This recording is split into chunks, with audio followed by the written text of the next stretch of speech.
هقول يا كابتن مدحت كل واحد هيطلع يقول كلمه، هنقول ان ميدو هو اللي غلطان وميدو هو اللي شاور. خليني اعقب يا كابتن حسام. كلامي كان مرتب جدا وواضح، قلت ان مدير الكره قال كذا، لم نشاهد، انا قلت كده بالحرف، لم نشاهد. انت حضرتك قلت ان احنا بنقول ان لا يمكن مدير الكره هيفتعل الكلام ده.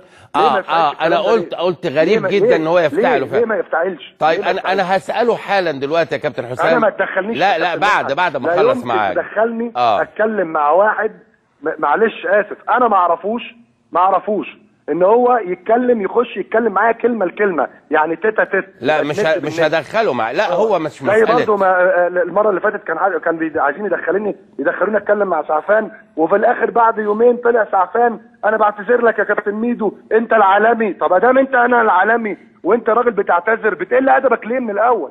ليه طيب. ليه تخرج عن النص وبعد كده تقول ميدو هو اللي غلطان وميدو؟ انا سعفان الصغير ما جيتش جنبه نهائي في ماتش الاسماعيلي ولا جيت جنبه في اي حاجه. الراجل بيتكلم مع اللعيبه بتاعت نادي الزمالك وانا بقول له عيب ما تتكلمش مع لعيبه نادي الزمالك، وانا بقول لحسني عبد ربه يا حسني هو ده يا حسني نادي الاسماعيلي الفرقه بتضيع وقت من الدقيقه 60.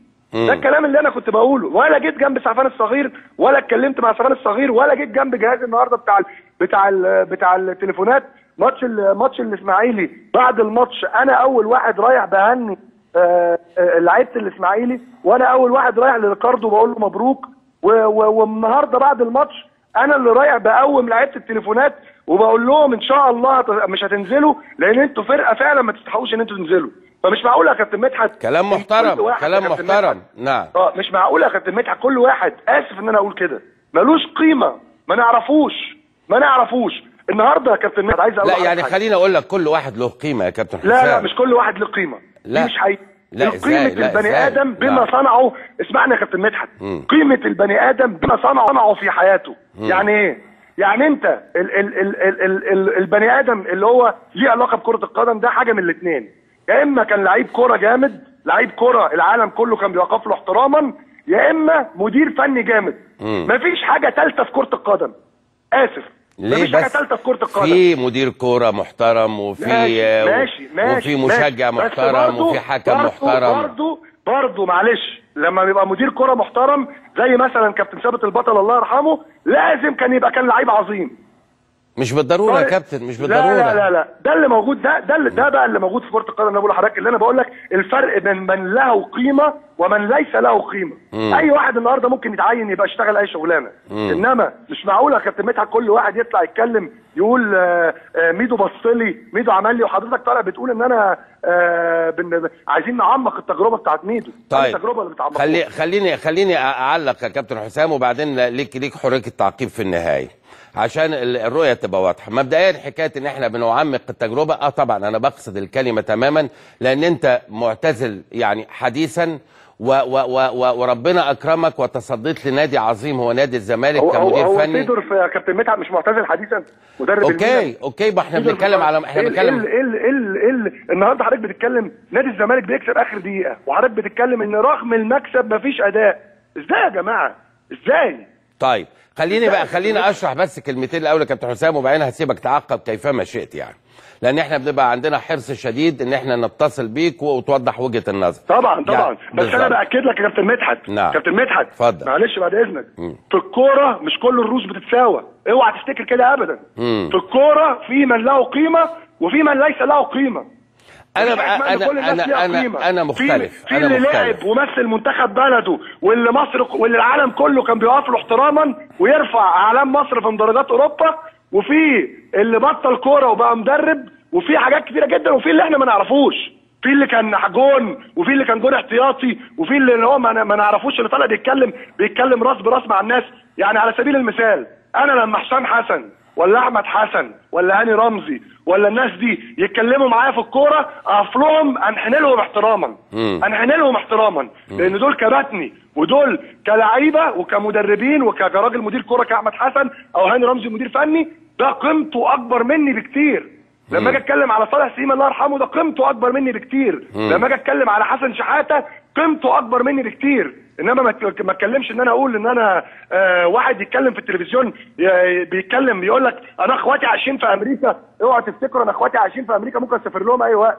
ده اسمه كلام يا جماعه. وفي الاخر بتتكلموا بتقولوا ان الراس لراس وكل الناس ليها قيمه. لا، مش كل الناس ليها قيمه. في ناس مالهاش قيمه بتحاول ان هي تفتعل مشاكل مع ناس زيي ومع ناس يعني طلعت اسمها من ذهب ومن تعب. احنا سافرنا، احنا كابتن مدحت انا سافرت اوروبا العب في اوروبا وانا عيل صغير عندي 15 16 سنه عشان ابقى البني ادم اللي انا بقيت عليه.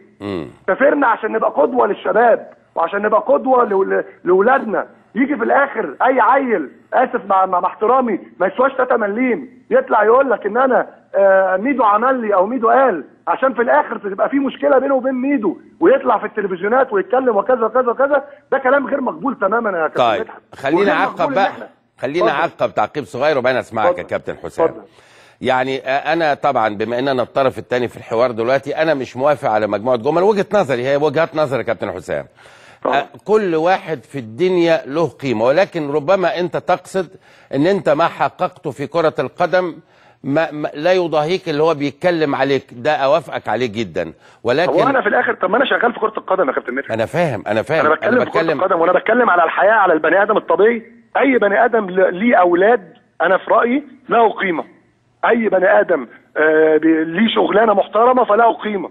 انا مش قصدي على كده، انا قصدي لما نيجي نتكلم في الكوره، في الكوره حاجتين بس، يا اما لعيب عظيم يا اما مدير فني عظيم. مفيش حاجه ثالثه، مفيش حاجه ثالثه. يا اما لاعب عظيم يا اما مدير فني عظيم، يا اما الاثنين، يا اما حكم عظيم. محمود الجوهري الله يرحمه ولا كابتن حسن شحاته ربنا يمسيه بالخير، كان لعيب عظيم ومدير فني عظيم. بس مش بالضروره يا كابتن حسام، مش بالضروره كل لاعب فني لاعب عظيم يبقى مدير فني عظيم. بس يبقى نحترمه على ما حققه كلاعب كره قدم عندما كان لاعبا. تمام. يبقى مش كل واحد يتكلم بعد الماتش يطلع يقول لك ميدو قال لي، ميدو عمل لي. معلش ما ينفعش يا كابتن ان احنا نقول ونطلع نقول ان الراجل لا يمكن هيفتعل. لا يفتعل، لا يقول ان كذا عشان نفسه اسمه يتحط جنب اسم ميدو. وحضرتك عارف الناس المعقده نفسيا اللي بنتعامل معاها في الكوره. طيب يعني خليني انا لسه ما عقبتش، يعني خليني اعقب بس بكلمتين يا كابتن ميدو. هو لما يعني مبدئيا انا لما عرضت هذا الامر انا قلت انا ما شفتش بعيني، ولكن اذا كان ده حصل ما انا لازم اقول هو اللي قال. كل واحد يقول، لما واحد مثلا من الجمهور يطلع يقول ميدو بشاور لي، هطلع اقول والله في واحد من الجمهور بيقول ان ميدو شاور لي واحنا بنقول ان الراجل مش هيكذب. طيب ما